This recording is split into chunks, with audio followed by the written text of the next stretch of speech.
Hi everyone, welcome to AI Learn Painting. I am Robin. In today's video, let's continue the journey through the beautiful national parks. People often say that nature is the greatest artist, and Yellowstone National Park is definitely one of those places where you will truly believe this saying when visiting. I visited Yellowstone last summer, and since I'm back, I've been creating paintings to replicate the nature's beauty. I've painted the Yellowstone Canyon, the Morning Glory Spring, West Thumb Geysers, Yellowstone Lake, and a mountain trail on the way to Reese Falls. However, there is one ultimate piece missing, the Grand Prismatic Spring. This geothermal wonder paints the landscape with vibrant hues that seems almost unreal. Its brilliant shades of colors roll together, creating a masterpiece that captivates the senses. It's definitely one of my favorite places in Yellowstone. Today, I'm going to make a grand prismatic painting using this reference photo I took. As you can see, the shades of the spring is not hard to paint at all. However, the most challenging aspect of the painting would be to match the color of the spring. For a complete beginner, identifying and mixing the right color would also be the most difficult task. For example, looking at this picture, I know the center of the spring is a deep blue color, but I can't tell its exact name. So it's really hard to either find the shades of colors from a pile of paints or mix it using similar colors.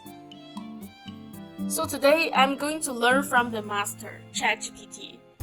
I'm going to ask a series of questions to ChatGPT, and my ultimate goal is to get detailed step-by-step color mixing instructions so that I can mix the color myself. My very first question is, what are the colors in Yellowstone Grand Prismatic Spring? ChatGPT tells me the colors typically range from deep blue in the center, transitioning to green, then yellow and orange, and finally to red around the edges. Well, I kind of already know that. I was hoping for more details, but that's okay. I'm asking a follow-up question.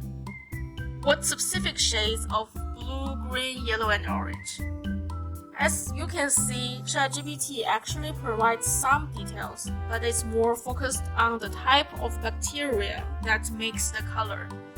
Even though I like to learn these facts, it's still kind of off topic for today. So I am saving the facts for another day, and then rephrase my question. If I'm painting them, what shades of colors are closest to the colors in a grand prismatic painting? Now we are talking. ChatGPT actually gave me some detailed instructions on how to mix these colors. By the quick glance, I'm okay with the blue, green, and yellow part, but for the orange, I don't have any of those shades. If you are running into the similar issue, don't worry and don't rush to the store shopping just yet. ChatGPT is quite flexible. To solve this issue, first I'm going to check what possible substitutes that I have. I don't really have any orange shades because I kind of feel that it is easy to mix orange from yellow and red, so I never find it necessary to buy one. I'm going to write down the shades of yellow and red I have and any color that I feel might be helpful. If you can't tell which color would be helpful, just simply write down everything you have. It might be a long list to choose from, but you know what? ChatGPT is really sharp. With the names of all the shades ready, I ask a follow-up question again. For the orange and red color, I don't have these shades, but I have cadmium yellow medium, yellow oxide, Indian yellow, cadmium red medium, alizarin crimson magenta, rose sienna, and unbleached titanium. How to mix the color? Well, ChatGPT really adapts to the situation. Before I start painting, just one more question. I'm going to ask how to mix the brownish earth color that's outside of the spring as well. This will complete my painting. I also want to mention that for this particular painting, using only primary colors might not be a good idea. I made a tutorial a couple of weeks ago using only the primary colors for mixing, and I found out that mixing only primary colors will result in a grayish color instead of a vibrant hue. In this painting, we want to replicate the vibrant colors that created by the nature, so it might be better to use a 12 or even 24 color kit to give you more options. Now that I have the instructions ready, I'm going to paint the Grand Prismatic Spring in acrylic. Just FYI, I'm not affiliated with any of the tools that I am about to introduce. This is not an advertisement.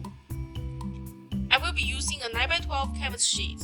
I actually ran out of my green frog tape today, so I have some blue duct tape instead. I will use this disposable paper palette. For the brushes, I will be using a flat brush and different sizes of angle brushes. For the paint, looking at the instructions, there will be lots of paints involved. So I am keeping them organized for now, and if I need any shade, I can quickly grab them. From left to right, I have shades of blue, green, yellow, red, and brown. I painted the top of each paint tube. This will help me visualize the colors and locate them quickly. I start with using a pencil to roughly mark where my spring will be.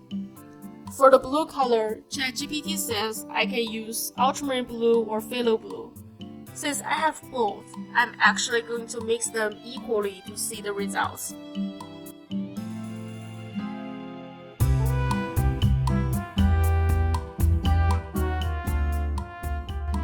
Well, this is a beautiful deep blue. I'm pretty happy with the results, so I'm applying this mixture on the canvas.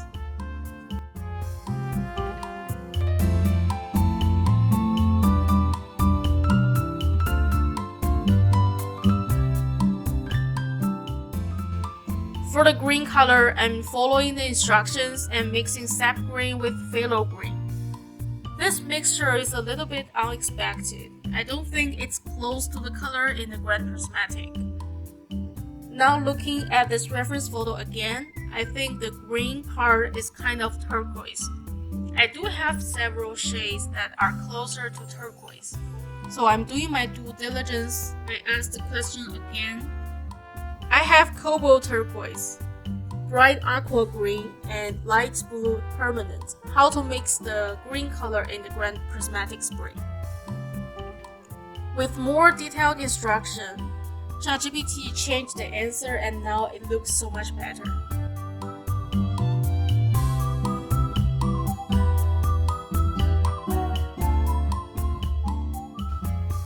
I'm painting the yellow, orange, and red parts by following the instruction from ChatGPT, and it worked wonderfully. Don't forget to blend in the colors a little bit between transitions.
Now with the floor, I'm mixing raw sienna, unbleached titanium, and yellow oxide.